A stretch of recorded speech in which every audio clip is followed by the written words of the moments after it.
discutir um assunto tão importante.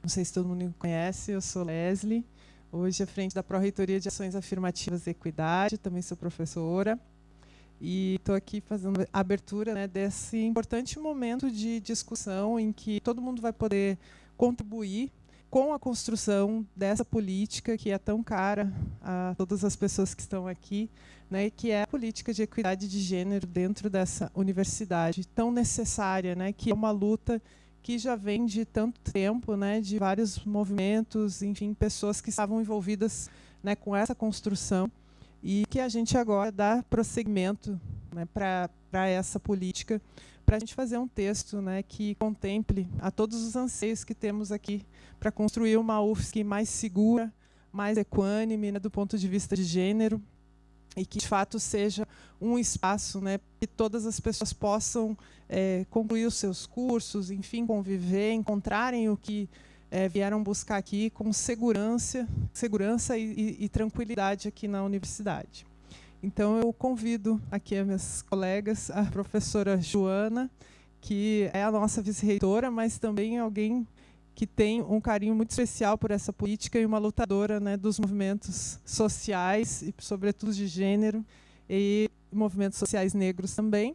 E a professora Marilise, minha parceira aqui nesse trabalho, que junto com as minhas colegas da CDGEM, vão tocar esse processo mais de perto. Então, professora Joana, pode dar uma palavrinha. Boa tarde a todas as pessoas que estão aqui. Como a professora Leslie diz, é um momento muito especial, né? A gente está atrasado com essa política de equidade de gênero na UFSC, né? Que já vem de algum tempo, que há ensaios, que há comissões, e que somente agora a gente tem um documento que sistematizou, não é, os diferentes momentos da construção dessa política para ser colocado em discussão. Então, eu quero inicialmente agradecer a todas as pessoas envolvidas na comissão, né, essa comissão que atuou bravamente para apresentar essa minuta, não é? Dizer a importância das pessoas se disporem a estar numa comissão e trazer, porque não é simples com as agendas e com as responsabilidades que todas e todos temos na instituição, não é simples a gente se debruçar e assegurar algumas horas para tratar de mais um, não é? Só que não é só mais um assunto, não é só mais uma comissão. É uma comissão extremamente importante para que a gente possa colocar a UFSC num outro patamar em relação aos direitos das mulheres que aqui trabalham e que aqui estudam, tá? Então, nós precisamos, sem dúvida alguma, assumir compromissos institucionais para que a equidade de gênero seja, de fato, uma política que tenha sua eficiência e sua eficácia como política pública nessa instituição. Então, eu agradeço a presença de cada um aqui e dizer que a nossa gestão está atenta a todos os movimentos, estamos atentos a todas as questões e as demandas que nos chegam por diferentes frentes, né, de coletivos diversos e que trazem as pautas que fortalecem para que a universidade seja, de fato, para todo mundo, né? Nós sabemos que cada vez que a instituição universidade no Brasil, universidade pública, não é feita ainda para todo mundo. Nós sabemos disso. Então, não dá para a gente ignorar que grande parte da população não vai chegar aqui, né? Não vai chegar. Hoje, o ensino superior está mais de 70% na mão da iniciativa privada e não nas instituições públicas. Mas nós continuamos defendendo e acreditando que é este aqui o lugar que melhor pode fazer pelos direitos das pessoas. E é por isso a nossa insistência com essa política de equidade de gênero. E do mesmo modo como aconteceram as outras resoluções, que inclusive já foram aprovadas no Conselho Universitário, esta política aqui, ela precisa passar por diferentes momentos de discussão. Essa aqui é uma plenária, Não é uma audiência pública, é a primeira. Não é a única e não pode ser. Essa minuta precisa ser discutida em cada centro, precisa ser discutida por cada coletivo, precisa ter outras audiências, precisa ser colocada virtualmente para debate, para que as pessoas possam sugerir, para que a gente possa alcançar o maior número possível de pessoas, para que a gente possa ter, então, um documento que melhor diga das nossas necessidades como UFSC. Então, acho que esse é um momento inicial, não é? Que a comissão traz para o debate público, mas que não se encerra aqui, está só iniciando. E claro que a gente não vai levar um ano para isso. Nós também, eu sempre gosto dos prazos, porque eles fazem com que a gente dê respostas, mas respostas não rápidas, mas respostas concentradas para aquilo que a gente precisa atingir. Tá? Imaginem vocês que de 2017 para cá, 20 casos vou pedir ajuda para a querida professora Luana, dos 20 casos de denúncia de assédio, apenas 4 tiveram algum tipo de punição. Apenas 4, estou contando de 2017 só para cá. E apenas uma demissão de um servidor que aconteceu esse mês. Então, nós precisamos enfrentar a questão do assédio sexual de um modo mais... agir com a severidade e a necessidade que as mulheres precisam ser tratadas nesse lugar. Tá? Obrigada. Vamos em frente, vamos para a discussão. Professora Marilise.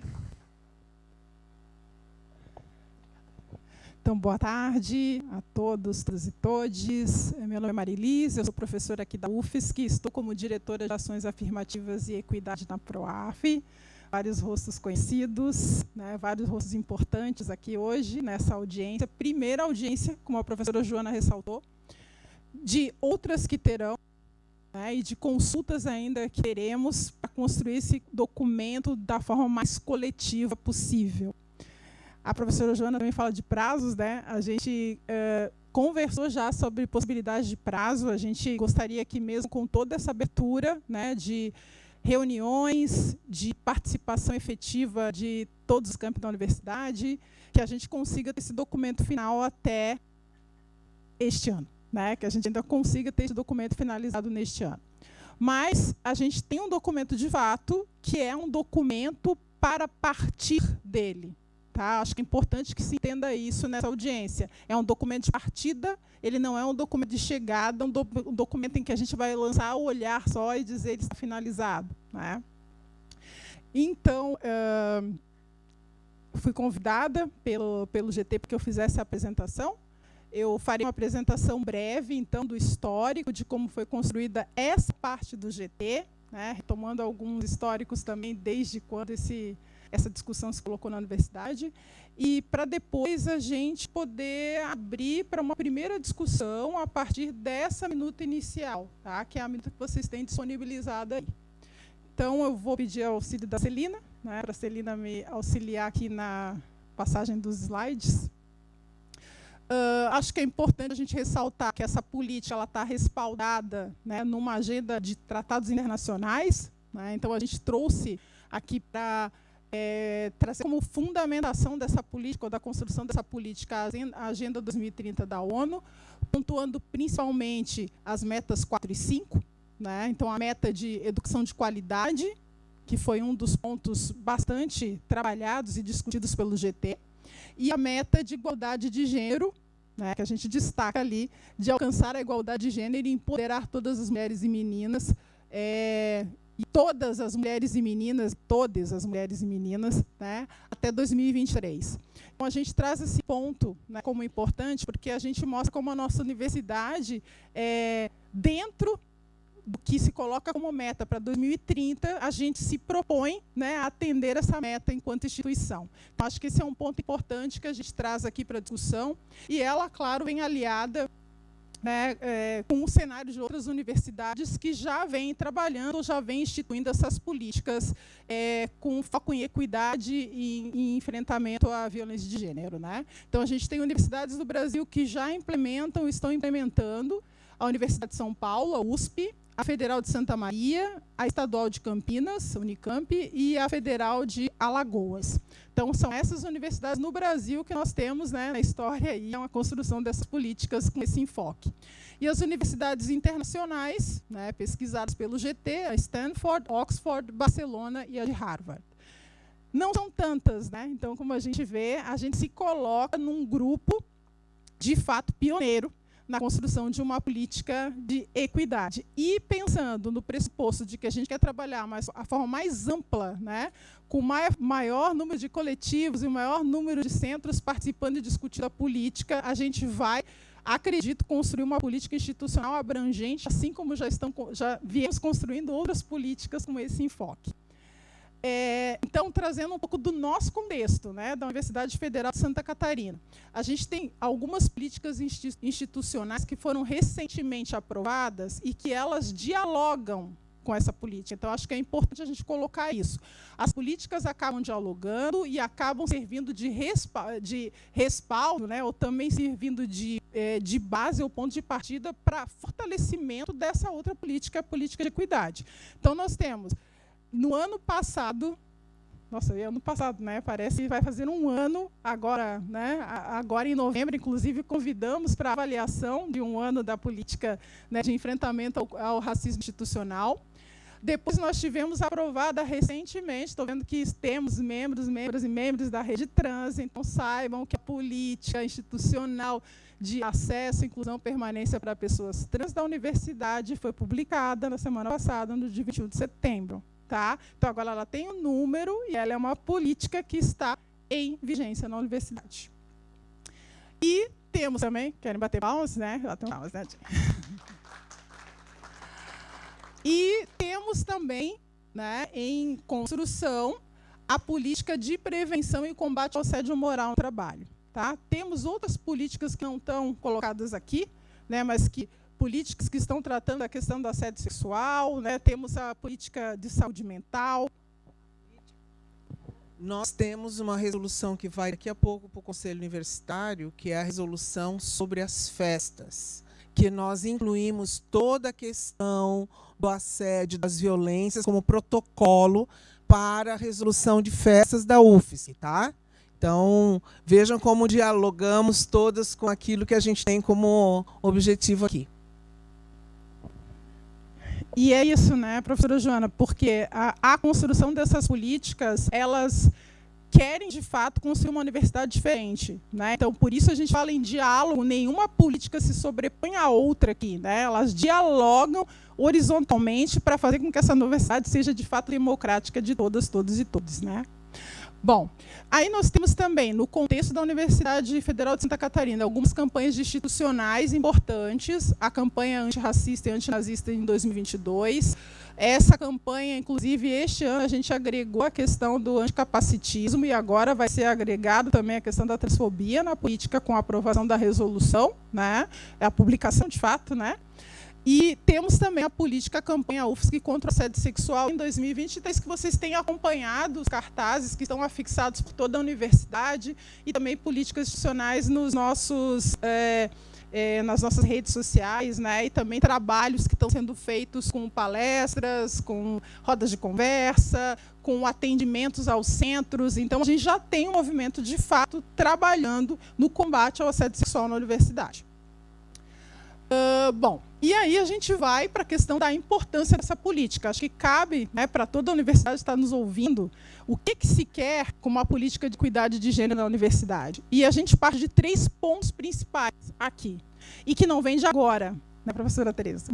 Isso vem já de grupos de gênero. A gente tem aqui o IEG, né? Quero saudar aqui o Instituto de Estudos de Gênero, que está aqui conosco, que participa na construção desse GT e que já trazem essa discussão na universidade há muito tempo, né? Então, acho que é importante a gente trazer essa questão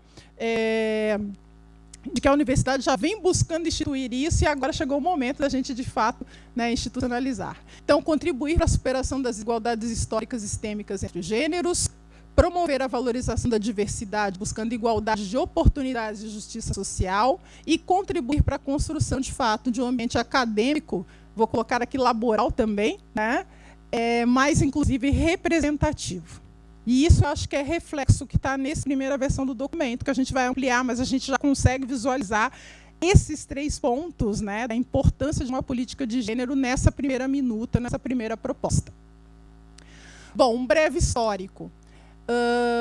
Para que a gente saiba, né, quando a gente estava dizendo que essa política não é de agora, não é um GT que foi formado agora para a construção de uma política, ela já vem no histórico desde 2021, quando foi constituído na antiga SAAD o GT de equidade, né, que fundamentou uma comissão de equidade na universidade. No relatório, né, desse GT, estava indicado, entre outras questões importantes para a igualdade de gênero na universidade, assim como para o combate da desigualdade de gênero na universidade, a construção de uma política institucional de equidade de gênero. Isso estava lá indicado nesse relatório em 2021, né, quando foi encerrado o trabalho da comissão. Em 2022, foi encerrado o trabalho dessa comissão, com uma comissão permanente de equidade, aonde estava a indicação de várias questões que a gente viu, né, em 2022 começarem a se instituírem na universidade. Uma delas era a de equidade de gênero na gestão, né, então mais mulheres na gestão, e isso é algo que a gente consegue ver agora, né, nessa gestão. Mas também haviam outros elementos importantes que precisavam ser construídos, e aí se instituiu um novo GT. A gente colocou o GT de política de enfrentamento ao racismo institucional porque alguns pontos que estavam colocados neste relatório foram atendidos na política de enfrentamento ao racismo institucional, porque lá já se tratava de alguns aspectos de gênero na intersecção com raça e também em alguns pontos, né, na própria gestão, na própria questão da representatividade, já se colocava a questão do gênero como um elemento importante para ser pensado junto com a categoria racial. Por que tem 2 GTs aqui? Aqui é o outro, né? Tá. E aí, aqui é o GT de gênero que, em 2022, então, a gente encerra um GT de racismo institucional, que também veio desde 2016. Então, acho que é importante a gente ressaltar também. Já existiam grupos, já existiam trabalhos em 2016 que foram recuperados e que se tornaram, de fato, política institucional. Então, esses documentos tramitaram, mas pararam, né? E aí nós temos esse movimento de 2021, 2022, que também vai configurar, então, no GT de equidade de gênero de 2023 para dar continuidade a esse trabalho. Bom, e aí nós temos, então, em junho de 2023, que foi quando nos foi colocada a tarefa, então, de retomar esse GT e de retomar a discussão da política. Importante também colocar que a gente estava, né, enquanto PROAF, com uma política sendo discutida no GT, que é o GT, né, a gente chama o GT para pessoas trans, né, a gente reduz, mas a política trans, que era também o GT que estava caminhando em paralelo. Então, enquanto a gente estava em vias de aprovação, em discussão, né, em finalização, a gente abre esse GT. Então, os dois estavam mais ou menos em paralelo, trabalhando. Então, em junho, a gente estava encerrando um e iniciando o outro. E aí, essa portaria tinha 120 dias para elaborar uma primeira proposta de minuta a partir do que se tinha construído de 2021 e 2022. Bom, essa participação foi por convite de adesão aos centros. Tá? Esse é o ofício, né, para ser acessado. Os centros indicaram as suas representações para que a gente começasse o mais rapidamente possível esse trabalho que já estava sendo esperado. Com a prerrogativa de que esse seria o primeiro passo. Né? E que desse primeiro passo nós abriríamos, então, para as consultas públicas, para as audiências públicas, para que a gente ampliasse a discussão com toda a comunidade universitária. Bom, e aí a metodologia do trabalho do GT foi uma revisão bibliográfica, pesquisa documental, reuniões periódicas de forma híbrida e quinzenal, né? Isso porque, claro, tinham representações de outros centros fora de Florianópolis, então a gente precisava criar os mecanismos de participação, a estruturação da minuta e visitas institucionais. A metodologia do trabalho. Então, foram realizadas reuniões com rede interna e externa, Então, a gente cita algumas aqui, mas tiveram outras, né? Mas acho que as mais importantes aqui, NEAVIT, no Ministério Público de Santa Catarina, o Núcleo Especial de Atendimento a Vítimas de Crimes, no Ministério Público, CEAV, do TJ, né, Central Especializada de Atendimentos às Vítimas de Crimes, de Atos Infracionais e de Violência Doméstica e Familiar do Tribunal de Justiça de Santa Catarina, NUDEM, Núcleo de Defesa da Mulher da Defensoria Pública do Estado de Santa Catarina, CONDIM, Conselho Municipal de Direito das Mulheres de Florianópolis, e CEDIM, Conselho Estadual de Direito das Mulheres. E dessa metodologia, o grupo GT definiu pensar essa primeira minuta, né, essa primeira proposta, em 3 eixos orientadores. Um eixo de promoção da equidade, um eixo de assistência e um eixo de enfrentamento, que é o que a gente tem aí, né, para ser discutido, pensado, ampliado, melhorado, né, e sugerido. Próximos passos. Essa é a primeira audiência pública, vão ter pelo menos mais uma, né? Pelo menos mais uma audiência ou outras se forem necessárias, tá? A continuidade da agenda de reuniões, uma consulta pública, que tem previsão para abertura já na plataforma, dia 2 de outubro, tá? Dia 2 de outubro vai abrir na plataforma de consulta, a gente vai divulgar amplamente, aonde, né, quem não tem oportunidade de participar dessa primeira audiência, que a gente vai discutir inicialmente, mas obviamente eles vão dizer, nossa, a gente recebeu uma minuta aqui agora, como é que a gente vai fazer proposta da minuta lendo aqui rapidamente? Por isso a gente está reforçando que esse é um momento de publicizar para a universidade que esse trabalho foi feito e que agora nós podemos levar para os coletivos, para os movimentos, para os centros de vocês, para vocês fazerem as suas discussões, debruçadas nesse primeiro documento, participarem da consulta pública, mas também das próximas audiências, né, dos mecanismos que nós vamos usar de participação. Bom, aí a análise técnica, que é depois de passar por esse processo de discussão, aí vai para uma análise técnica, né? Passa pela CEAI, passa pela Procuradoria, passa por vários setores da universidade, as pró-reitorias que foram indicadas, né, na própria minuta, porque elas precisam conhecer, indicar, nos dizer se é possível esse caminho, se não é possível. Quem já participou, né, de construção de propostas de resolução sabe que é um caminho longo de negociações que a gente tem que fazer, para depois ir à apreciação do CUM, e aí sim, né, ao ser apreciada, aguardarmos a aprovação e a publicação. Certo? Então, isso seria o caminho. Agora a gente teria a parte de apresentação da minuta. Por favor. Essas discussões das diferentes formas de violência que acontecem aqui dentro da UFSC, elas também estão previstas para uma comissão recém-instituída, que é uma comissão que vai discutir a segurança institucional da UFSC, tá? Então, todas essas abordagens relativas ao enfrentamento às violências de gênero, às violências raciais, estão também dentro dessa comissão, e eu tenho assumido a frente dessa comissão de segurança, que é para exatamente a gente poder assegurar que os protocolos sejam cumpridos pelos agentes de segurança que atuam na UFSC, tá? Então, para vocês verem como, de fato, a gente está tentando fazer com que todas essas questões sejam pauta, independentemente do setor que vai receber, do recebimento da denúncia à prestação de socorro, não é? Quando as pessoas assim precisarem aqui dentro da universidade. Nós estamos fazendo essa frente porque entendemos que não dá para tratar isoladamente questões que são de responsabilidade do conjunto dos setores da UFSC, tá?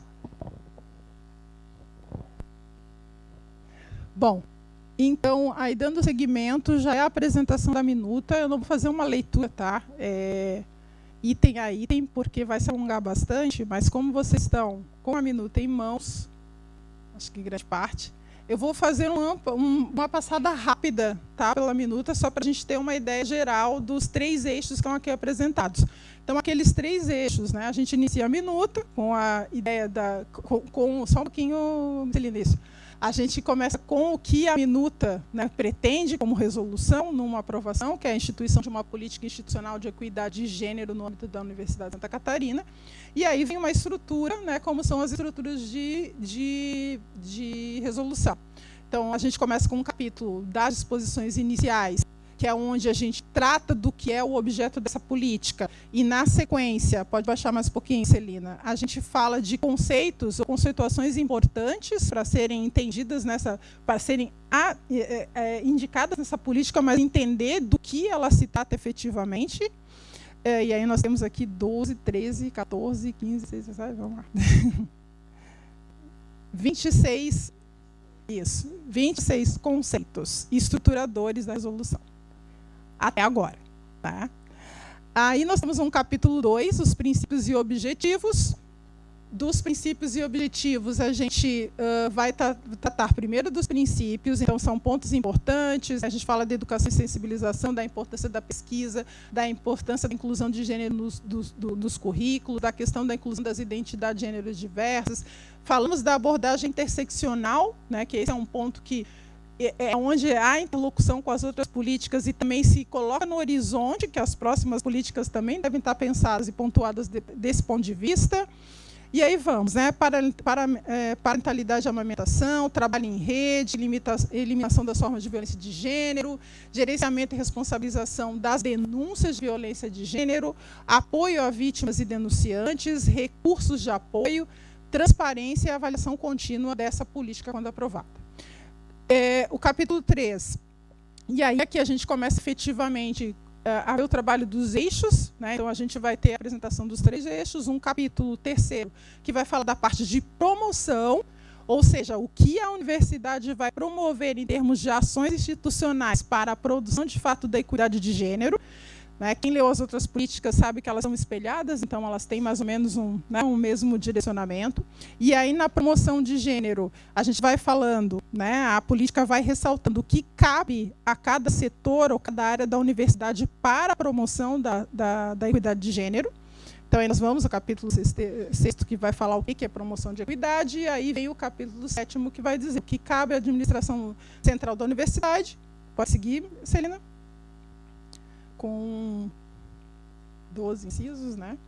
Com 12 incisos, e depois falamos especificamente do que cabe aos demais setores da universidade. Pró-reitoria, secretaria, centros de ensino, só um pouquinho, Celina, só um pouquinho, isso. E demais unidades administrativas e acadêmicas. E aí falamos, claro, de pontos que são fundamentais em ações de promoção. Capacitação e formação, né? E aí vamos indicando cabe a quem e tratar do quê. Comunicação, né? Cabe a quem e trata do quê? Maternidade, né? Cabe a quem e trata do quê? Certo? E aí nós vamos... infraestrutura, acho que tinha outro ponto em cima, né? Não, é isso. Ok. Infraestrutura, maternidade, já está faltando um pouco. Infraestrutura, ok, é isso mesmo. Acesso e permanência e pertencimento. E seguimos, né, com todos os setores da universidade a quem cabe os processos de promoção. Aí vamos para um capítulo 4, que já é a assistência, né, aí a assistência na equidade de gênero. Esse eixo trata, né, aí está no artigo 9º, aí, contempla atividades e ações que dizem respeito às intervenções em casos de violência. Então, um outro aspecto é a assistência, né, àqueles que sofreram violência na universidade, como deve ser tratado e a quem cabe, né, o acolhimento e o acompanhamento institucional. Então, aqui vem ressaltado, então, quais são esses setores. Prodegesp, Proaf via CEAV e CDGEM, Prograde, e aí... inclusive, né, a educação básica, né, aqui pontuada também, então o NDI, Colégio de Aplicação também indicados, as direções de centro, e aí os setores diretamente envolvidos de assistência, o que eles deverão fazer. Tá? Então, rapidamente, né, acolhimento de vítimas de violência, registro e encaminhamento de ocorrências, suporte integral e acompanhamento institucional. O que cabe à Proaf e à CDGEM, também indicados, porque são os setores que vão tratar do acompanhamento de ações afirmativas e equidade, então está indicado qual é o nosso papel nesse processo. Então, tem muito a ver com, de fato, o acompanhamento, né, na promoção também de equidade, assim como no acompanhamento, na prevenção, no acolhimento, né, e no encaminhamento de protocolos. Pode seguir? Bom, aí aqui fala das atividades de acolhimento também, ressaltando, inclusive, aqui é importante para todos entenderem que a interseção está bem colocada aqui também, tá? Então, maternidade é maternidade diversa, tá? Então, vejam aqui que isso aqui está ressaltado ao longo de todo o documento e, claro, a gente tem que submeter, né, a comunidade para ver de que forma está abordado, mas ele está colocado aí. Eixo enfrentamento. Aí o enfrentamento trata efetivamente das abordagens, né, em relação às denúncias e à responsabilização, que a gente sabe que esse é um dos grandes pontos que tem sido discutidos pela universidade, né? A gente sabe que acontece, a gente acolhe, mas de que forma a gente tem os protocolos de denúncia e de que forma a gente responsabiliza, né, a quem, né, deve. Então, o eixo 14, ele vai falar sobre como vai ser essa abordagem, e aí ele trata das situações de violência de gênero propriamente dita. Então, a gente começa com o inciso de acolhimento e orientação das vítimas, e aí discorre sobre como é feito, o registro de atendimento, como ele deve ser feito, a formalização da denúncia, de que modo ela deve ser feita, de como deve ser tratada, a apuração, responsabilização, e os procedimentos que são importantes. Então, acho que isso no documento que foi trazido é muito importante, porque muito do que se fala, né, e o que a gente tem ouvido é que a gente não sabe como proceder na universidade, né, como devo fazer. Então, isso também foi colocado na minuta, nessa primeira minuta. Né? Então, assim, violências praticadas por servidores, né? Elas tramitam de que forma? Violências praticadas por estudantes, tramitam de que forma? Isso aqui também está no diálogo com a 017, né? E que ela está sendo aí também em consulta pública, então vejam como é importante os trabalhos do GT também se comunicarem, né? E entenderem as políticas que estão sendo institucionalizadas e pensadas. Depois, artigo 18, aí é em relação às penalidades, né? E acho que aqui a minuta também, eu fiz a leitura e vi que ela trouxe um avanço com a proposição de diferentes mecanismos, né, de penalidade prevista. Isso vai também demandar da universidade mais trabalho, né, no sentido mais trabalho qualificado para que isso de fato ocorra, mas eu acho que a gente tem um avanço nessa proposição aqui com relação às penalidades. Né? A gente fala de tax, né? Falando de tax ali, regulação de matrícula, alargamento de prazo para vítimas de violência, né? Oferta de atividades avaliativas alternativas, justificativas de falta, acho que trazem elementos super importantes mesmo para que se efetive a equidade de gênero e que está vislumbrada nesse artigo 18. Aí, nós temos a continuidade ainda do trabalho do GT, né, que a gente ainda tem o dos fluxos e protocolos em casos de discriminação e violência. Esse protocolo, eu acredito que esse capítulo aqui está sim, porque ele depende de um outro trabalho, né, que é o trabalho do grupo que está trabalhando com fluxos de denúncia, propriamente dito. Então, como é que é esse fluxo? A gente já tem outras políticas aprovadas, né, se fala do fluxo de denúncias, mas a gente está terminando a estruturação do protocolo, né, professora Luana? E em breve nós teremos esse protocolo então, do fluxo de denúncias, que aí vai estar aqui indicado no capítulo 8º. O capítulo 9º do monitoramento e avaliação, a quem cabe monitorar essa política. Né? E aí nós teremos um capítulo final, que é o capítulo das disposições finais, que, óbvio, ele é construído, né, depois que toda a política foi bem discutida, né, instituída, discutimos ponto a ponto o que deve ficar, o que deve sair, o que deve ser mais qualificado, para depois a gente construir as disposições finais. Bom, é isso em termos de apresentação rápida, mais breve. Como eu disse, essa é a primeira. Né? Acho que agora é necessário, de fato, que seja feita uma leitura mais efetiva do documento e que as discussões sejam feitas. Mas a gente vai abrir agora para falas da plenária, vamos chamar assim. Né? Vamos abrir para falas dos colegas, para que se manifestem a respeito. E também, se tiverem perguntas, não sei se alguém está acompanhando no YouTube, não sei se tem perguntas, daí a gente... Tá? À medida que for acompanhando, a gente vai respondendo. Por favor, alguém... Não sei se a professora Luana quer dar alguma palavra, professora Luana. Pode ser?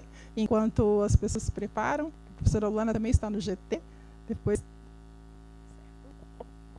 Obrigada. Bom, para quem não me conhece, eu sou professora do curso de Direito e atualmente desempenho a função de secretária de aperfeiçoamento institucional, né? Então, provavelmente por estar nesse lugar, né, e ter esse conhecimento jurídico, eu tenho auxiliado vários grupos que têm propostos novas normativas aqui na universidade, e essa normativa também vai passar por mim, né, na sua etapa final, antes de ir para o Conselho Universitário.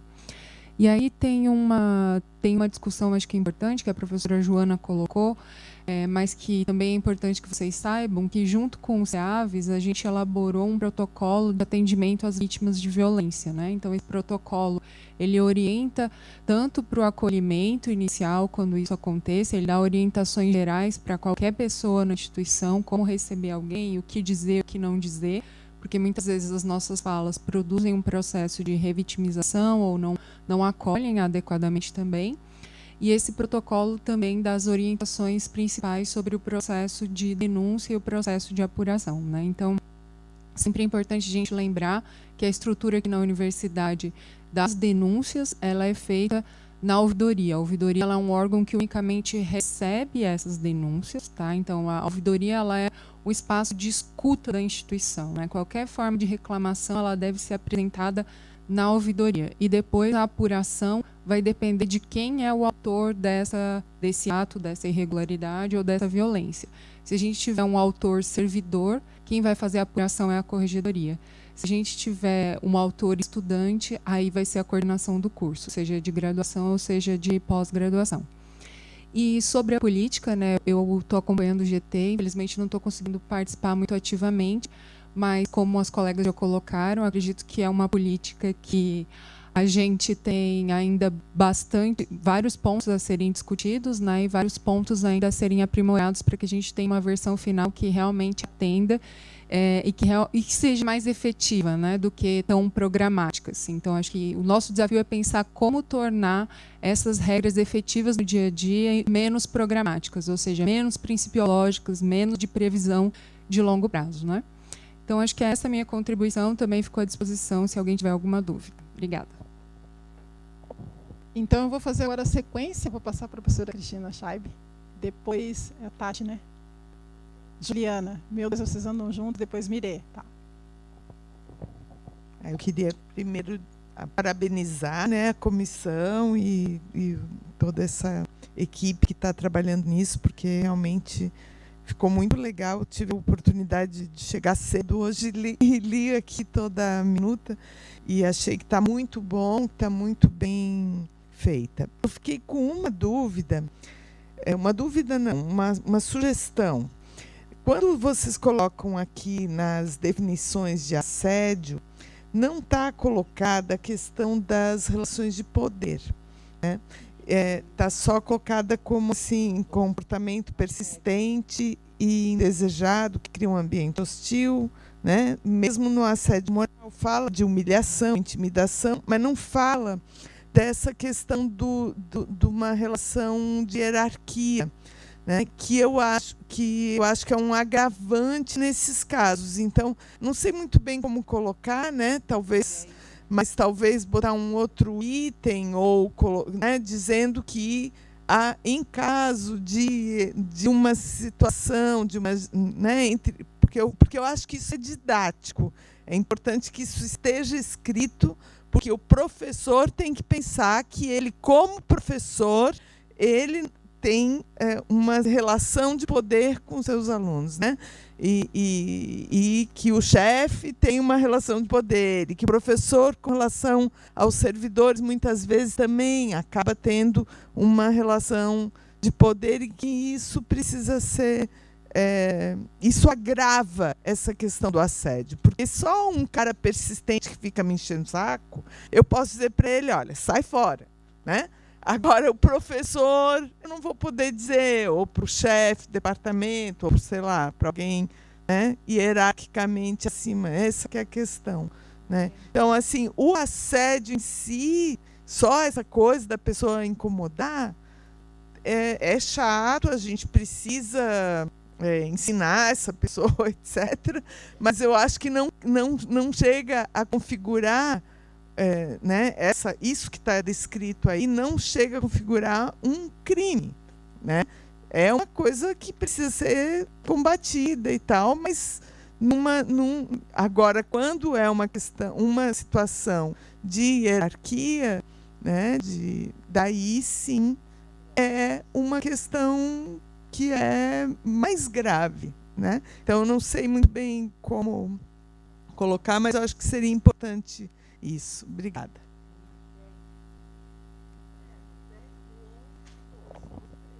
Só para informar a todos, todas, todos, a gente está fazendo as anotações, tá? Do que está sendo colocado. Porque podem olhar assim, estão me vendo sem caneta, mas tem pessoas com canetas e fazendo as anotações, está sendo filmado também. Depois é só fazer transcrição, Celina, né? Você quer falar? Você quer falar para o final? Pode. Eu vou passar para a Juliane. Boa tarde, meu nome é Juliana, eu sou professora da Oceanografia, né? Então, acho que é muito bom, né? Acho que a gente está muito feliz de estar aqui discutindo isso hoje. Eu queria, antes de fazer qualquer comentário, né, e tudo mais, eu só queria entender como é que foi essa comissão, como é que foi a diversidade dessa comissão. Né, entendi que vocês mandaram para os centros mandaram representantes, foi docentes, discentes, técnicos administrativos, como é que foi a questão da participação dos movimentos, né, movimento trans, movimento negro, porque assim, eu sou uma mulher branca cis, mas quando eu leio aqui que destinaram 50% dos cargos à presença de mulheres, isso me parece muito uma visão de mulher de cis, e eu falo, tá, e os trans? A mesma coisa sobre a representação de mães, porque quando eu leio que 20 minutos para fazer ordenha, eu penso, eu quero conhecer essa mulher mágica que consegue fazer ordenha em 20 minutos.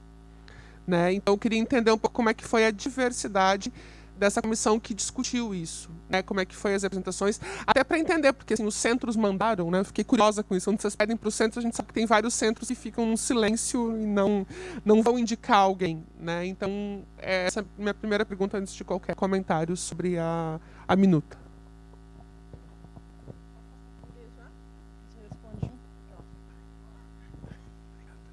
Obrigada, gente. Muito feliz com essa política aqui. Queria parabenizar, né, a quem construiu, principalmente nessa gestão dessa nova reitoria, né, que acho que veio modificar em 360 graus a universidade, né? Trouxe um rebuliço, uma ventania muito importante e muito boa para todas as pessoas dentro dessa universidade, né?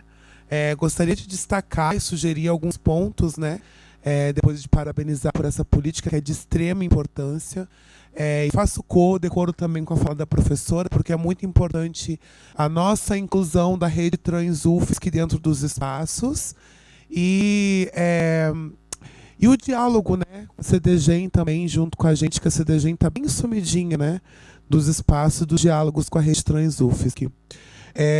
E aí tem alguns pontos que eu acho que é importante a gente destacar aqui, que é incluir a rede trans UFSC no GT, né? Porque eu também tive essa resposta por parte da CDGEM, né? A gente que foi atrás, procurar, saber o que aconteceu, e através de um grupo de WhatsApp, de um projeto que foi instituído pela CDGEM, que é o Transita UFSC, a qual eu também estava na organização, quando eu sou estudante recém-formada, né? Assistente social recém-formada. E quando eu estava estudando, a gente fez um GT que foi para a comunicação ser mais facilitada, né, entre estudantes trans e a coordenação de diversidade sexual e de gênero. E depois de tanta tentativa de diálogo, nos foi respondido de que foi feito um GT.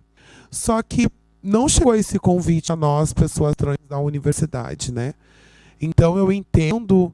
não estou fazendo crítica alguma, muito pelo contrário, trazendo o ponto da importância de incluir estudantes trans dentro desse GT, porque quando a gente fala de gênero, a gente fala também de população trans, a gente fala de pessoas cisgêneras, e a gente não pode colocar todas as pessoas trans num bolo só, né? Não é porque uma pessoa trans é assim que a outra vai ser igual. A gente tem muita diversidade dentro da nossa comunidade, dentro do nosso guarda-chuva de gênero, de transgêneros, né? Então, seria a inclusão da rede trans UFSC no GT e no comitê de monitoramento. Outras coisas que é importante também, que aqui a gente sugere, é a questão de algumas palavras que não se usam mais, e que é importante a gente estar se atualizando, mas a gente pode estar ajudando, auxiliando também e orientando a estar a estar fazendo essa atualização em termos como gêneros diversos, né?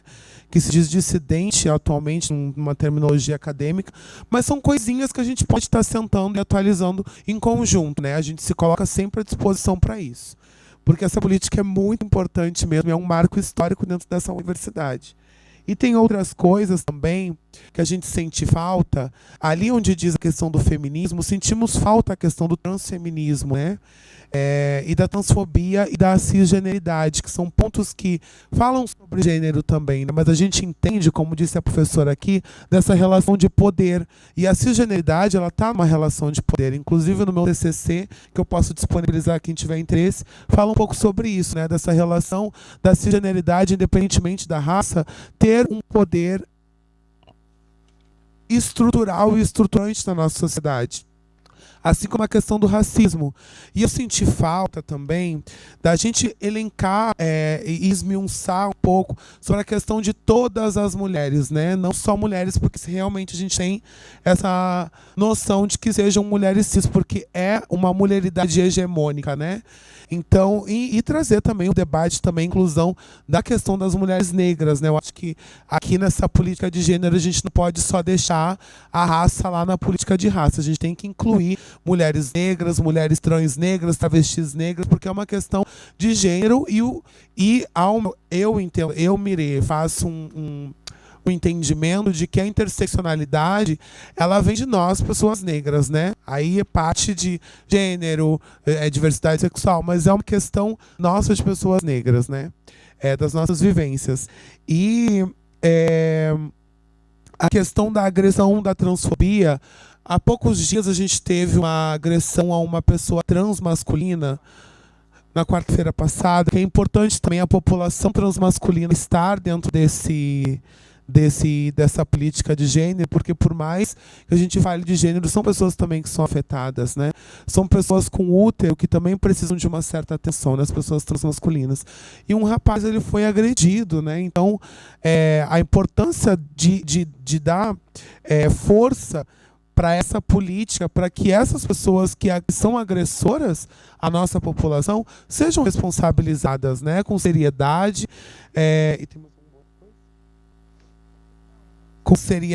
e para a gente poder encaminhar, de fato, essas transfobias que vão acontecer mais frequentemente, infelizmente, porque a gente acabou de aprovar uma política histórica no Brasil todo, a qual a UFSC segue sendo uma referência em atualização da sociedade.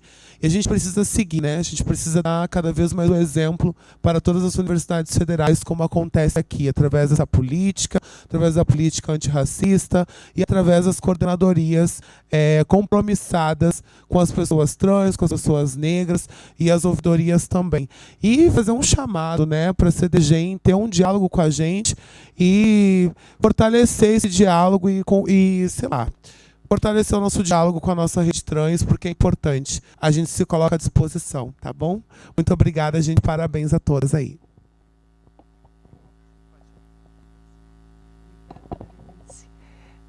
Boa tarde a todas as pessoas. Muito obrigado realmente por esse trabalho de longa duração, né, que muitas pessoas dentro dessa universidade pleitearam e construíram, demandaram, e que finalmente essa gestão teve a coragem, né, de colocar no papel e trazer aqui para a gente avaliar.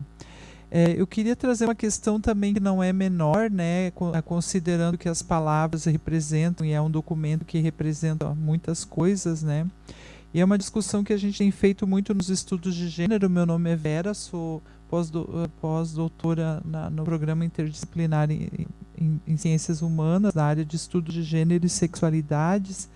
E uma categoria assim, que é bem importante a gente cuidar é a questão de vítimas, né, de vitimização, né? Queria sugerir que a gente utilizasse a ideia de mulheres ou pessoas em situação de violência, porque a vítima é como a pessoa, né, dizer que o cara é escravo, foi o escravo, né? O cara ele não é um escravo, ele é um escravizado. uma pessoa vítima, ela não é uma vítima na sua natureza, mas ela é uma pessoa em situação de violência, porque alguém está violentando, está cometendo uma violência sobre esse ser, atualmente é uma categoria que vem sendo, né, muito questionada, porque as mulheres, ou no caso mesmo, a sexualidade dissidentes que têm buscado esse seu lugar ao sol, são pessoas também que estão em luta, buscando sua agência e protagonismo para poder sair dessa realidade. E no mais, também eu acho muito importante, eu não tenho noção desse protocolo aqui que a Luana falou, mas eu acho que uma das questões mais importantes desse processo todo é que, para que, além das boas intenções do papel, que eu tenho certeza que vocês têm, a gente tem os mecanismos de fato de monitoramento e de acolhimento. Porque tem também a questão psicológica, né, que essas pessoas passam e que muitas acabam abandonando a universidade, acabam entrando em depressão ou até situações muito piores de dar fim à própria vida, porque precisa se falar sobre isso, né? Porque não tem um lugar de se, digamos, seguro, né? Um espaço seguro para poder levar a sua denúncia e ser tramitada e, de fato, ser encaminhada e ela poder permanecer e retomar uma qualidade de vida que, com certeza, será as duras penas, né? Porque isso é muito importante, esse acolhimento da universidade. Então, eu imagino que nesse protocolo que vem sendo construído deve estar previsto isso, né, Luana? Se tu puder falar um pouquinho mais na sequência. Muito obrigada. Oi, gente. Boa tarde. Eu me chamo Melina. Eu sou cofundadora da Rede Trans UFSC, sou estudante de antropologia. Recentemente me tornei mestre em antropologia também. E fiz parte, né, da construção da política trans, né, categoria M. Recém-aprovada, né? Muito me orgulho, né? Enfim, colocar a UFSC em um lugar de destaque e ter uma política como essa aprovada, né? Resultado de muito trabalho, muita mobilização dos estudantes junto da nova gestão da PROAF e no estado mais conservador do Brasil, né? Então precisamos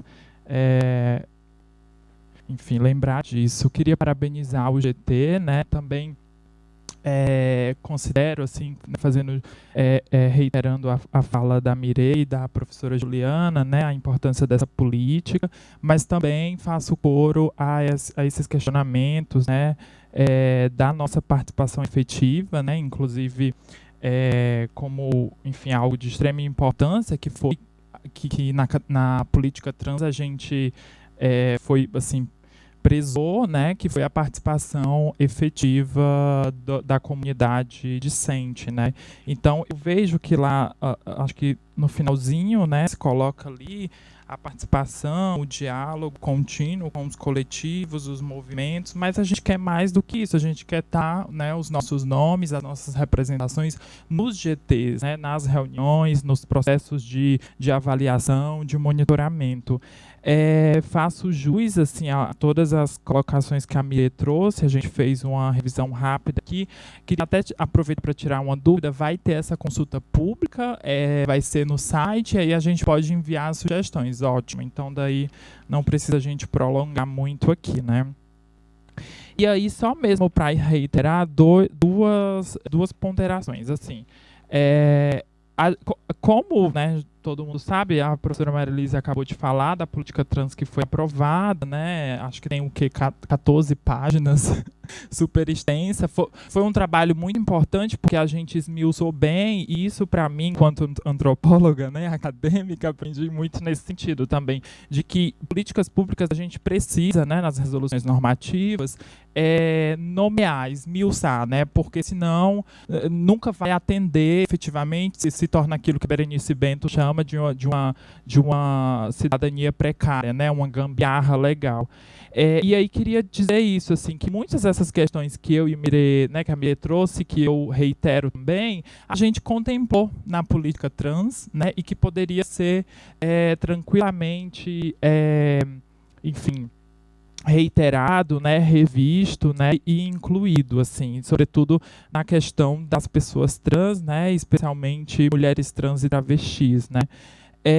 E aí uma coisa que também fiquei pensando, né, se trata de uma política de equidade, né, e aí lembrei do prêmio Mulheres na Ciência UFSC, né, que é um prêmio que, enfim, foi encabeçado na gestão anterior, mas que é um prêmio de uma singela importância, assim, e fiquei pensando nisso, né, não trata nada do prêmio, né, e assim, de reiterar essa questão do valorização, enfim, do incentivo às mulheres na ciência, né?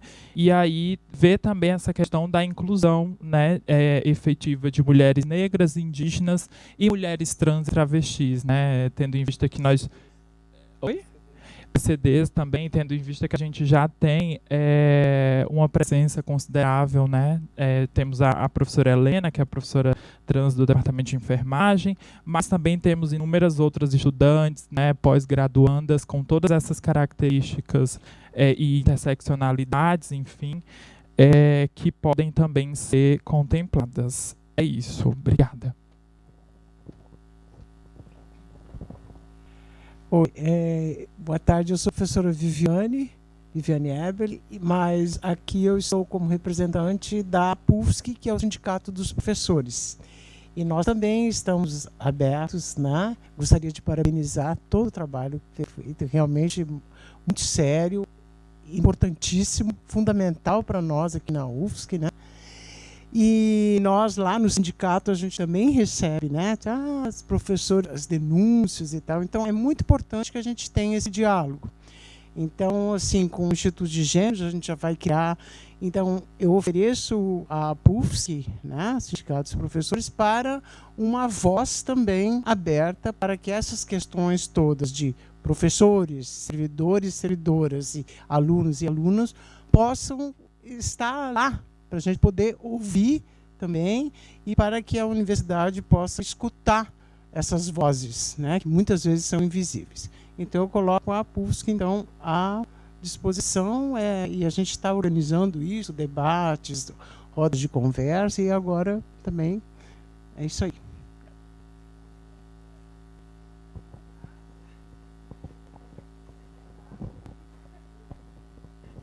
Oi, tudo bem?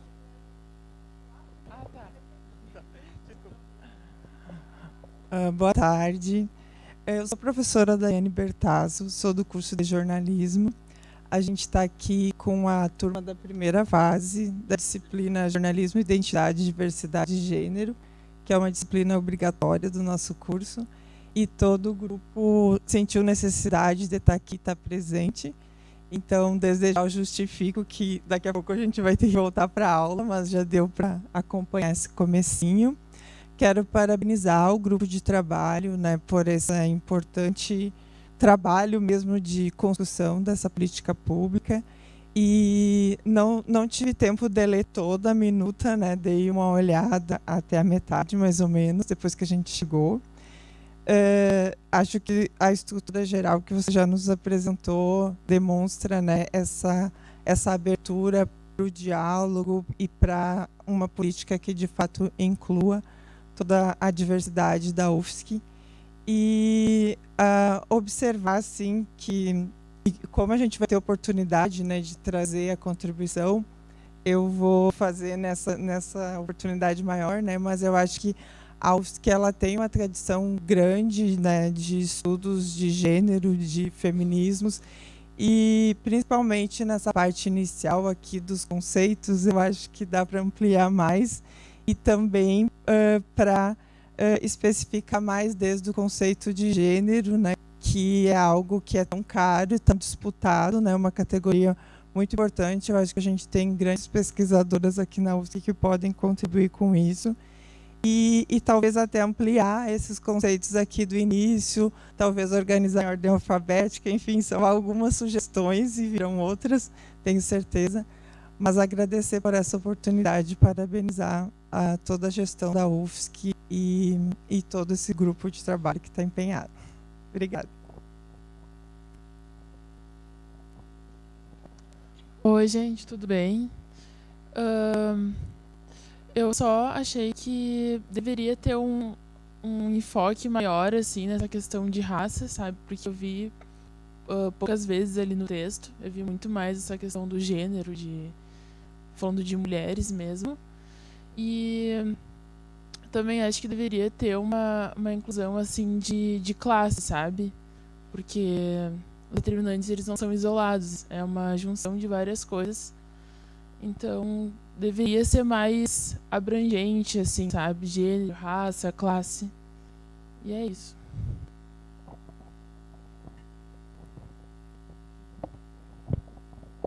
Eu sou a Thaís, eu estou junto com a professora Daiane, aqui sou lá do PGJ também, né, do Programa de Pós-Graduação em Jornalismo, e eu estudo questões da deficiência. Então, assim, queria parabenizar primeiramente, dizer que eu fiquei muito feliz de ver que a deficiência, que é uma categoria que é tantas vezes invisibilizada dentro dos próprios movimentos feministas, né? A gente vê aqui sendo contemplada ao longo da minuta, também não consegui ler toda, mas uma questão que eu queria mais perguntar, né, do que propriamente sugerir, era para entender como que está sendo feita essa interlocução com os núcleos, né, de estudos de deficiência aqui da UFSC e também como a professora Luana também destacou, essa questão da escuta, do acolhimento às vítimas, né? Como é que isso está sendo pensado especificamente para mulheres com deficiência, já que a gente sabe que é uma barreira externa muito grande, né? Muitas delas desistem até de denunciar por conta de barreiras até de comunicação mesmo, né? De dificuldade nessa questão mesmo do acolhimento, da escuta. Então, era mais para entender como é que está sendo pensada essa questão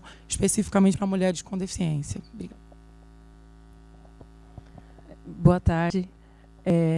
Eu não pude ver a apresentação, então talvez até o meu comentário ele fique meio deslocado, mas eu me chamo Verônica, eu trabalho aqui na biblioteca e sou técnica em restauração aqui nas obras raras e sou representante no Conselho Universitário dos TAIs. E a gente,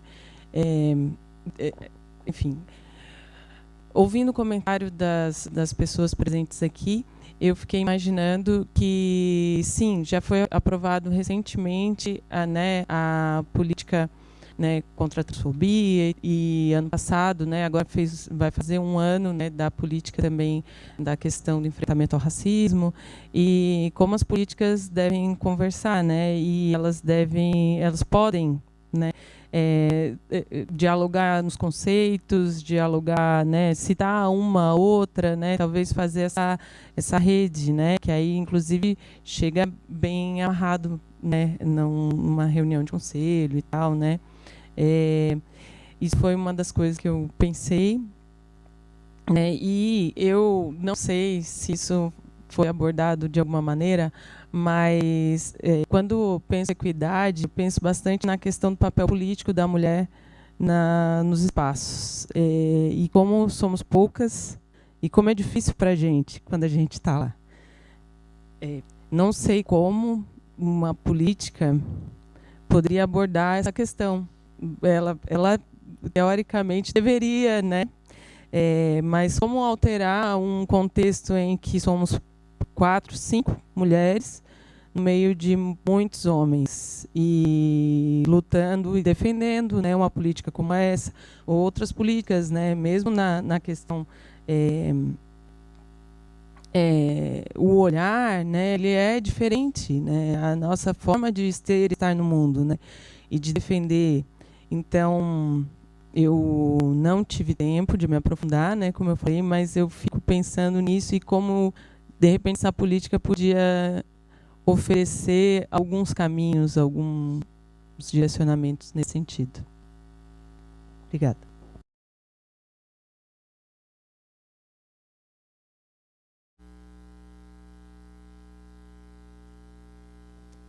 Ok, tá. Boa tarde, gente, tudo bem? Eu sou a Bia.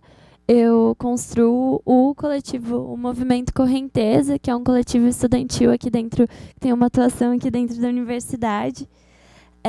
E aí tá colocando assim, eu fiquei pensando aqui, né? Eu acho, né? Primeiro tá saudando assim, né? A construção dessa política de equidade, só que por ser uma política que é muito cara assim para toda a comunidade universitária, de extrema importância a construção coletiva dela, né? E aí a maior parte assim da comunidade universitária são discentes. E aí isso foi algo que me pegou pensando aqui, né? Que a gente está com uma presença muito boa da comunidade docente, várias professoras aqui, eu acho que saudar essa participação é muito importante. Só que senti essa falta assim realmente da categoria discente estando presente, né? Aqui e não sei, acho que questões de divulgação, até a gente está entendendo assim melhor como a gente poderia estar chegando na comunidade discente para ter essa presença, que acho que são os principais afetados por essa, que seriam principais afetados por essa política, assim, né? Até os que têm os menos meios, assim, de estar fazendo suas denúncias, está indo atrás, tem um menor aparato legal, assim, em vias de realidade mesmo. E outra coisa, assim, é quanto ao atendimento de vítimas, né? Atendimento tanto para escuta de denúncias, quanto para o acolhimento psicológico, né? A questão de ter atendimentos especializados para cada caso, assim, né? Porque não é toda mulher que vai se sentir contemplada de ser acolhida da mesma maneira, né? A gente tem que pensar na questão da acessibilidade para os acolhimentos. Se a gente tem pessoas que saibam assim falar Libras, sinalizar em Libras o tempo todo ali na CDGEM, para caso chegue alguma PCD fazer uma denúncia, né? E não consiga por conta disso fazer essa denúncia. Eu acho que isso são coisas, detalhezinhos assim que a gente precisa estar pensando. Também no acolhimento de pessoas trans. Eu acho que na própria questão da cisgeneridade e o modo como a nossa formação, assim, formação de psicólogos, né, no geral, é feito, eu não sei se é dado esse aparato, esse preparo assim necessário para que pessoas cis consigam estar fazendo um acolhimento com qualidade para pessoas trans. Eu acho que são esses detalhes assim que a gente tem que estar pensando e reforçando para a gente construir uma política que realmente atenda à comunidade universitária. É isso.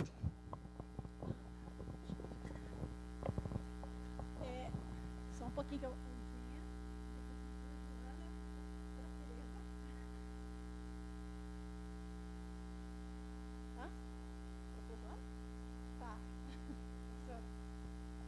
Eu vou na mesma direção da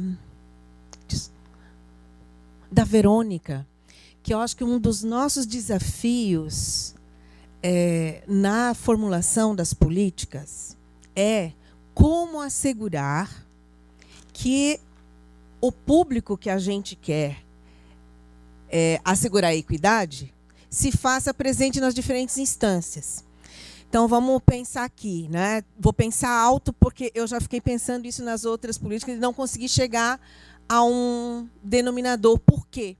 Porque o modo de escolha dos representantes, por exemplo, nós não temos poder sobre. O que a gente poderia sugerir?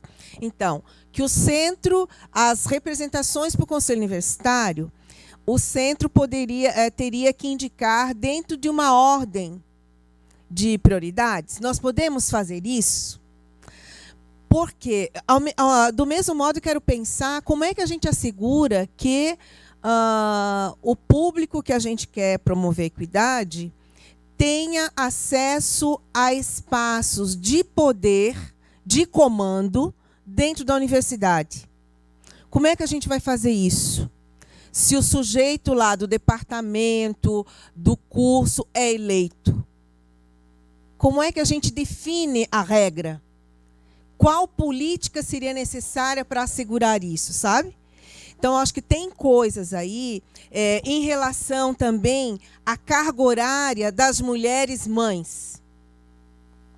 Isso ou não é importante a gente pensar para a equidade de gênero no ambiente acadêmico universitário? Por exemplo, se eu sou uma mãe recente com uma criança pequena, eu não vou ter disponibilidade para assumir coordenação de departamento, direção de centro, direção de qualquer coisa, coordenação de qualquer coisa. Porque a gente sabe que a função ainda recai sobre as mulheres no cuidado com os filhos. Então, como é que a gente poderia? Eu queria que a gente pudesse trazer elementos para a gente pensar sobre isso, sabe?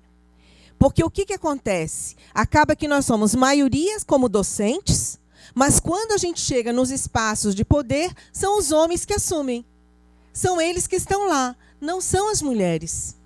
Então, como é que a gente constrói a equidade de modo a assegurar? Eu penso sempre na carga horária, porque eu acho que a carga horária, por exemplo, de docentes, de técnicos, de técnicas, impacta em a gente decidir assumir ou não determinados lugares. Não é verdade? Então, acho que esse é um elemento importante também para a gente pensar quando está discutindo equidade, né?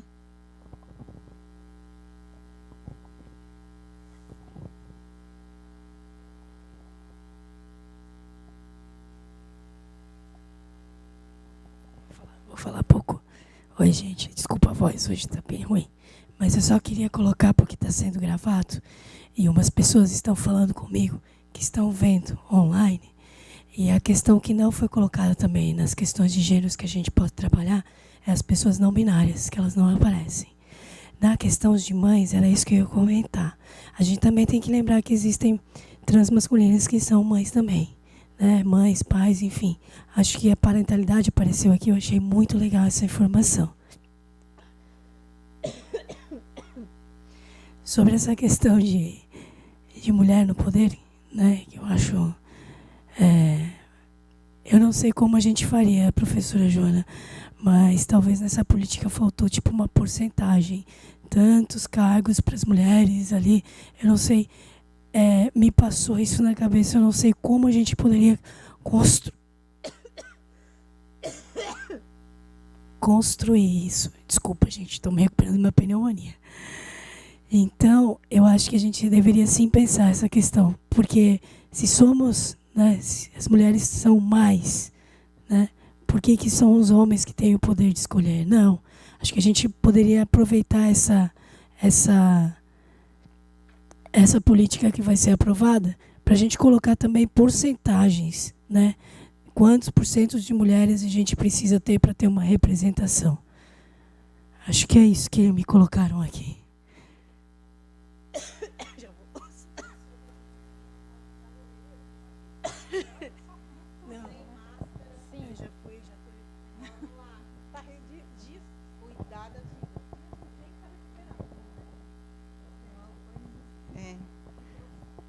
Então, eu sou Tereza, né, uma das coordenadoras do Instituto de Estudos de Gênero, e manifesto também minha alegria, né, de ver concretizada aí no papel já essa primeira proposta, né, da política de equidade de gênero.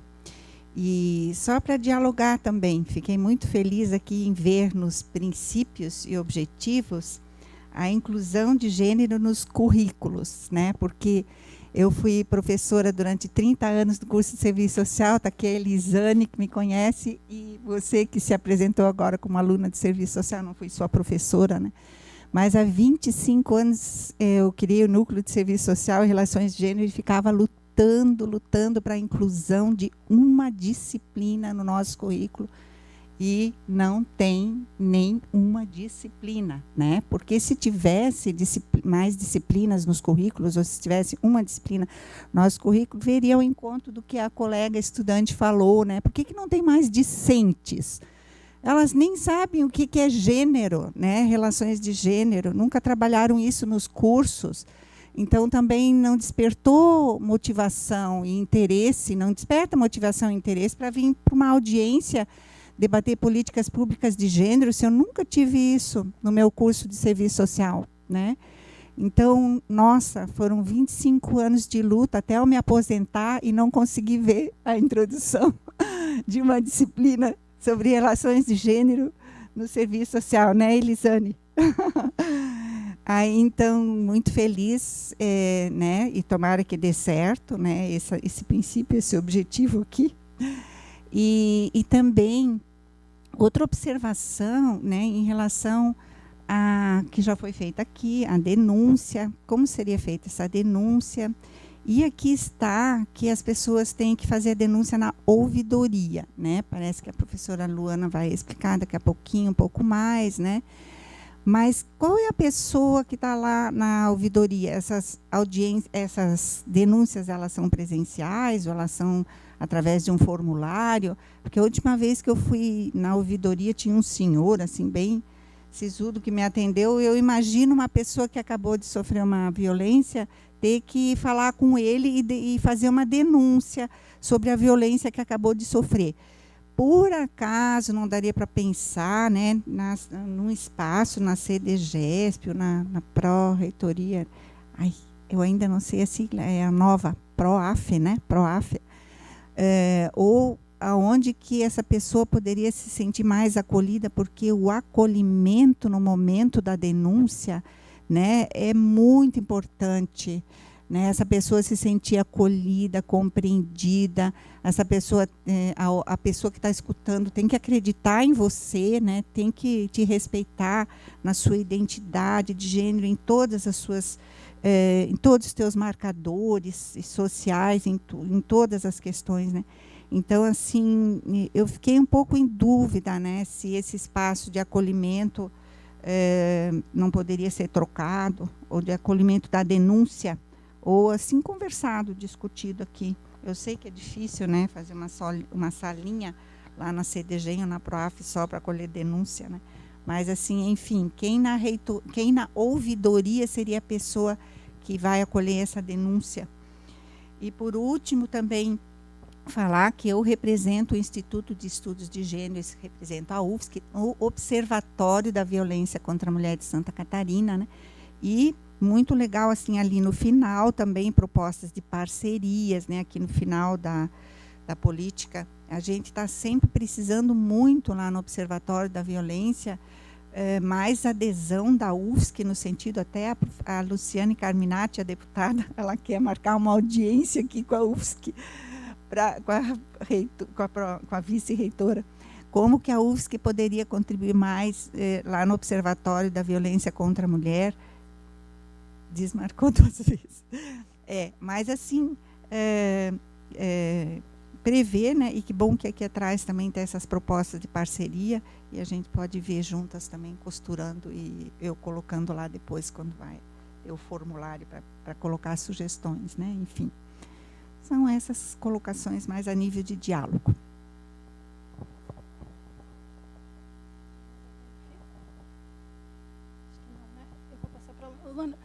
Isso, vamos responder. Eu acho que assim, né, a grande parte das questões foram colocações, né, e sugestões que foram colocadas. Acho que ressaltar novamente que é um documento que está em aberto. Esse é só o primeiro movimento. A gente sabe que falta muito para estruturar nesse movimento. Acho que as questões foram colocadas, né, que precisam ser revistas conceitualmente falando, dos espaços que precisam ser estruturados, de outros elementos que não foram incorporados. Isso tudo foi anotado. A questão da ouvidoria, a gente sabe essa questão da ouvidoria de outras políticas que precisam ser revistas, quem são as pessoas que vão estar lá para acolher, né? E sendo o espaço institucional aonde ela deve acontecer, né? A denúncia, a professora Luana vai falar um pouco sobre isso.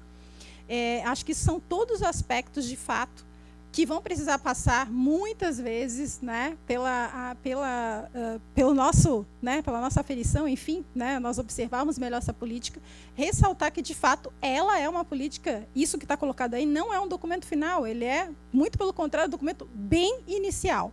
Respondendo a pergunta da professora Juliana e a colocação da Mirê, né, de outros colegas que falaram, de fato, quando foi feita essa primeira convocação para o GT, ele foi uma convocação, um convite que foi enviado para as direções de centro. Ele foi enviado, de fato, para os centros.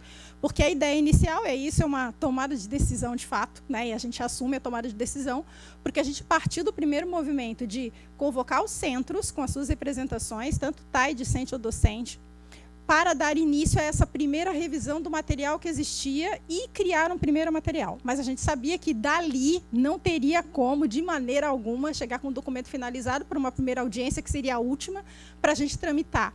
A ideia é que, a partir de agora, os movimentos sociais e outras pessoas que não estão incorporadas se incorporem. A Rede Trans, a Melina já foi conversar, já indicou uma representação. Tem outros movimentos que já estão indicando representação. Acho que a professora Viviane, que falou da PUFSC, né, são outras representações importantes. A gente não vai demorar anos, né, que é o que a professora Joana colocou, mas também não vamos fazer tudo acelerado, com uma celeridade tal que não tenha uma participação efetiva do máximo possível de diversidade da universidade, tá?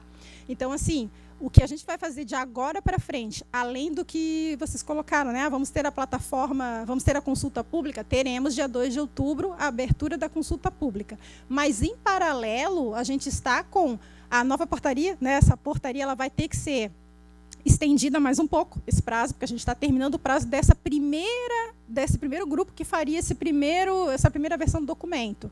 E agora a gente vai ter que editar uma nova portaria com a incorporação de movimentos, de coletivos e de outras pessoas interessadas de fato para elas participarem e darem essa cara de diversidade que ainda falta para a política. Mas ressaltando, de novo, foi uma tomada de decisão para a gente ter um primeiro documento que jamais seria o documento final da política, tá? Isso que eu queria deixar evidenciado para todas e todos. E acho que das demais questões, né, que foram colocadas, eu acredito que elas são muito mais para o aperfeiçoamento da política do que eu dar uma resposta, porque eu estou aqui como representante do GT, mas não sou o GT, né? nem muito menos, assim, vou responder as questões que são questões que a gente precisa debater coletivamente, não é uma questão que a gente vai definir. A política, eu vi só algumas falas do tipo, essa política que vocês produziram, essa política que foi feita. Não, essa política não é nossa, não é da PROAF nem do GT, essa política é da universidade. Então, enquanto ela não for construída com todas e todes, e ela não refletir a universidade, a gente não vai tramitar esse documento. Então, eu quero que vocês entendam esse aspecto também, né? Ela não vai ser tramitada enquanto ela não for um documento que reflita, pelo menos, a maioria da universidade na sua diversidade. Tá? Eu vou passar para a Luana, Melina, pode ser? Ou é rapidinho? É rapidinho? Tá. Ah, você tinha pedido, né? Um parênteses, tá. Então, eu vou passar para a Melina, depois... Não, só sobre essa questão da portaria, enfim, da participação discente, porque a gente realmente achava que desde o início, né, do primeiro GT a gente fosse incluído enquanto rede trans, e a gente viu que foi divulgado, enfim, né, teve um chamamento ali, mas a gente sentiu a falta desse diálogo direto, né? Eu acho que cada vez mais é necessário que, sobretudo com os coletivos, as representações, tenham um diálogo, né, um contato mais direto, porque eu sou do CFH, não recebi nenhum comunicado, né? Não recebi nada. E acho que o pessoal dos centros acadêmicos também não. A outra coisa sobre as denúncias, a professora Tereza falou, e eu acho que é importante também, muitas pessoas sabem, né, tem toda uma questão enfim, da política de enfrentamento ao racismo, né, que trouxe isso, a coisa das denúncias, de denunciar, mas tem muita gente que tem medo, né, mesmo pela internet, mas que tem medo, inclusive, de chegar na reitoria ali, inclusive as condições estruturais ali bem complexas também, né, enfim, de se ter uma segurança, de como falar. Então, uma sugestão seria, não sei se é possível, isso teria que ver com a prefeitura universitária, e a professora Luana talvez poderia esclarecer melhor, que em cada centro tivesse uma representação, né, ou um setor, ou em cada, né, direção de centro, enfim, que as pessoas pudessem se sentir acolhidas e seguras imediatamente, assim que tiver algum caso de denúncia, já procurar, né? Então, me veio essa sugestão, é isso.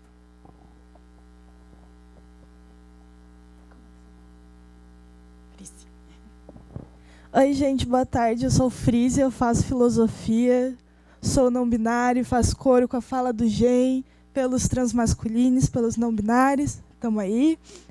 Só uma coisa que eu queria colocar: eu sou bolsista, Bolsa Cultura no Centro de Eventos, né?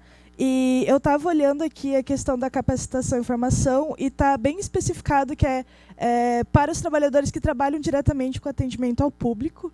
E eu queria propor que fossem para todos os trabalhadores da universidade, porque às vezes não vai ser a pessoa no público, mas vai ser a pessoa com bolsista, ou às vezes o estudante está indo pedir alguma coisa. E eu já vi vários casos, assim, sabe, de realmente de servidores que a gente não vê, mas que quando a gente vê não é nada agradável, né? Então, acho que era importante estender essa parte. É isso. Anotado. Vou passar para a professora Luana, então.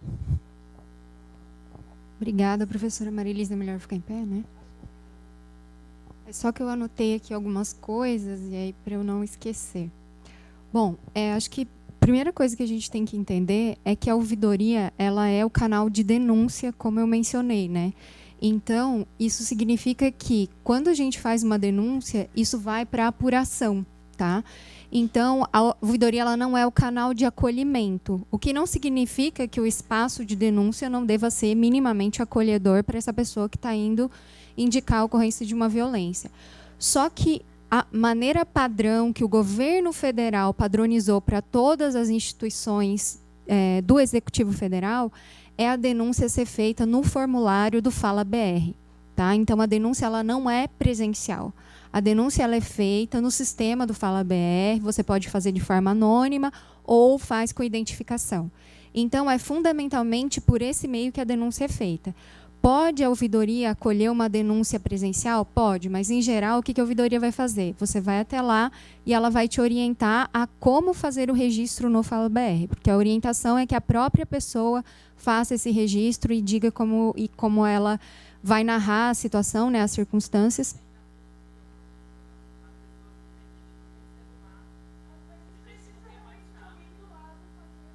Por isso, então, que se a pessoa for até a ouvidoria vai indicar como ela pode fazer esse acesso, né? A ouvidoria tem atualmente 3 servidores, né? Um ouvidor geral, mais 2 servidores que trabalham na ouvidoria. Então, essa pessoa vai indicar como ela pode fazer o acesso. Se existe ou não um computador lá na ouvidoria para que a pessoa possa fazer isso, a ouvidoria tem, sim, os computadores e vai poder orientar. Mas a pessoa vai ter que fazer o login no sistema do Fala BR, porque isso tem um protocolo unificado, através do qual qualquer pessoa vai poder demandar para onde foi essa reclamação que eu fiz, para onde foi essa denúncia que eu fiz. Então, esse registro unificado é o registro nacional unificado, né? Por isso que ele tem uma importância. Ele é um número de protocolo unificado nacional. Então, a partir desse número nacional, a gente vai poder obter as informações. Então, acho que esse é um ponto importante. Então, o acolhimento, ele já é feito hoje na CDGEM, né? A CDGEM tem esse preparo, tem essa estrutura. Está sendo estruturado também o CEAVES. Então, o CEAVES tem um psicólogo hoje que faz o acompanhamento, que faz o atendimento. Esses espaços precisam ser ampliados? Precisam ser ampliados, né? A gente precisa de mais servidores atuando nesse acolhimento, sem dúvida. Mas, só para vocês saberem, então, não necessariamente, por exemplo, uma pessoa que é acolhida vai querer levar a denúncia adiante. Algumas pessoas falaram aqui do medo que envolve, das relações de poder, a gente tem consciência de tudo isso.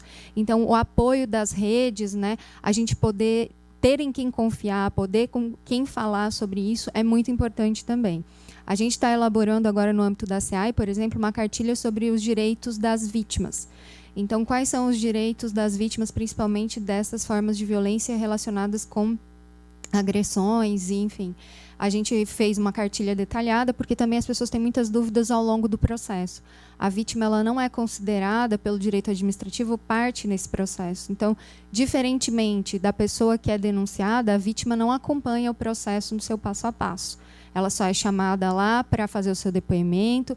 A gente tem discutido muito como melhorar esse processo de depoimento da vítima, né? A CGU tem uma cartilha, eu tenho insistido muito que essa cartilha seja observada, ou seja, que a vítima não precise depor na frente daquela pessoa, que é o que a lei de processo administrativo estabelece. Então, a gente tem discutido muito isso, a própria CGU tem se posicionado nesse sentido, porque quando eu falo da CGU, é porque a CGU é que estabelece e faz o controle de como esses processos disciplinares andam na nossa instituição, né? Então, a CGU tem um manual que, na minha opinião, precisa ser melhorado, que orienta as comissões de processo administrativo disciplinar. Quando a ministra das Mulheres esteve aqui, a gente pautou isso com ela, colocou a necessidade de que a CGU tenha uma outra postura e, finalmente, também agora a gente tem um parecer da AGU, né, que estabelece que, caso de assédio sexual, por exemplo, a penalidade é obrigatoriamente a demissão. Então, algumas coisas estão caminhando nesse sentido para melhorar. Sobre as definições, né? Várias pessoas falaram da necessidade de melhorar, amplificar, incorporar os conceitos. Acho que esse é um ponto bastante importante. sobre as definições ali do que é o crime de assédio. É importante que a gente saiba que tudo que a gente está colocando nessa normativa, ele não vai definir nada em termos criminais, né? Não compete à universidade apurar a ocorrência de crimes. A ocorrência de crime é sempre algo de apuração por parte do Ministério Público e do Judiciário. A universidade só vai apurar infrações administrativas cometidas pelos seus servidores. Tanto que a 8.112 não prevê o assédio sexual ou o assédio, né, como uma caracterização de uma infração disciplinar. O que não significa que essas condutas não sejam puníveis. Elas vão ser puníveis por outras formas de enquadramento na 8.112. Então, é importante que a gente tenha isso em mente no momento de definir na nossa política e colocar ali conforme a legislação é bastante importante. E o elemento da relação de poder é fundamental na definição que o Código Penal dá para o assédio sexual, por exemplo, que se entende majoritariamente pela definição estrita da lei que se ocorrem relações de trabalho. Mas o STJ entende também que numa relação professor-estudante, ainda que não seja uma relação entre dois trabalhadores, né, duas trabalhadoras, enfim, o assédio pode acontecer também. Então, né, acho que é importante a gente levar em consideração também isso, mas entender essas diferenciações. Tinha mais a questão das cotas, né? É possível a gente pensar essa previsão de um sistema de cotas para os colegiados, por exemplo? Sim, é possível. Isso demandaria a gente alterar o estatuto da universidade e alterar o regimento também, que é onde a composição desses conselhos está prevista. Então, da mesma maneira como quando a gente aprovou a política de enfrentamento ao racismo institucional, se aprovou uma normativa conjunta que alterava a 017 para prever lá uma infração disciplinar de estudante como racismo, a gente pode aprovar conjuntamente, esse GT pode encaminhar junto com essa proposta, uma proposta que altere a composição dos colegiados para prever uma porcentagem, por exemplo, inclusive nas candidaturas, por exemplo. Hoje, na OAB, a gente tem uma obrigatoriedade de que as chapas que se candidatem ao conselho da OAB precisam ter 50% de participação de mulheres, 20% de participação de pessoas negras. Então, isso é possível, né? Mas, obviamente, vai depender da aprovação pelo conselho universitário e tal. E acho que esse é um ponto bastante importante. Acho que o ponto mais difícil, que eu não consigo pensar uma solução agora, que a professora Joana trouxe, é essa questão da carga horária, né, para as mulheres e para os homens, que acompanhando as minhas colegas e, enfim, né, sendo uma mulher professora, a gente sente também essas sobrecargas, e especialmente as mulheres mães, eu acho que enfrentam uma dificuldade bastante grande. Então, acho que esse é um desafio para a gente pensar como a gente pode dar uma resposta, né, como a gente pode normatizar isso e de que maneira, se isso é possível fazer. Então, acho que é isso. Bom, então, acho que a gente debateu bastante, até a gente tinha um teto um pouco menor, mas acho que foi muito bom essa primeira discussão. Acho que a gente pode ir encaminhando, né, para o final dessa primeira audiência, ressaltando, né, a importância da participação, que entraremos em contato, então, né, com os movimentos coletivos e com outras instâncias da universidade que não estiveram nesse primeiro momento. Exatamente, DCE, APUFSC, Sintufsc, os setores que não estiveram nesse primeiro momento, né, para se agregarem ao trabalho, né, para virem compor a segunda etapa do trabalho, porque ainda a gente tem bastante coisa a fazer. Em paralelo, já teremos no dia 2, né, ressaltando de novo, vou repetir, mas ressaltando novamente, no dia 2 já estará aberta a consulta pública na plataforma, vamos publicizar nas nossas redes, né, também nos sites, nas redes UFSC, na comunicação AGECOM, informando essa consulta, e nesse paralelo a gente mantém esse diálogo, tá? Teremos alguns caminhos ainda a serem feitos, até a gente ter a política de equidade da forma como a gente quer, com a participação ampla da comunidade acadêmica. Eu vou passar para a professora Joana. Sim, já será o texto, porque como a audiência, a gente já leva o resultado dessa primeira audiência, e aí é importante que, se alguém tem documento anotado e quer deixar com a gente, tá? A gente pode ficar com esse, de enfrentamento ao racismo, a gente ficou com o material anotado com a gente. Então, se quiserem deixar as anotações para relembrar, para a gente relembrar.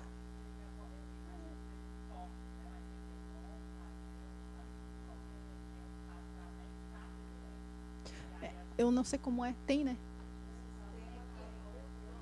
que é uma plataforma, né? É uma plataforma pronta. Isso. Tá? É melhor ainda do que fica tudo registrado bonitinho, horário em que registrou, tudo certinho, tá? Então combinamos dessa forma, entraremos em contato e é isso. Sigamos adiante na proposta de uma política de equidade ampla para a universidade. Os nomes, assim, a Rede Trans já passou para nós, mas a gente vai fazer um novo e-mail com consulta, daí com os coletivos que nós temos lá, com os endereços que nós já temos lá, para fazer esse convite para a participação da segunda etapa, tá? Acho que é isso por hoje, então. Muito obrigada pela participação e seguimos.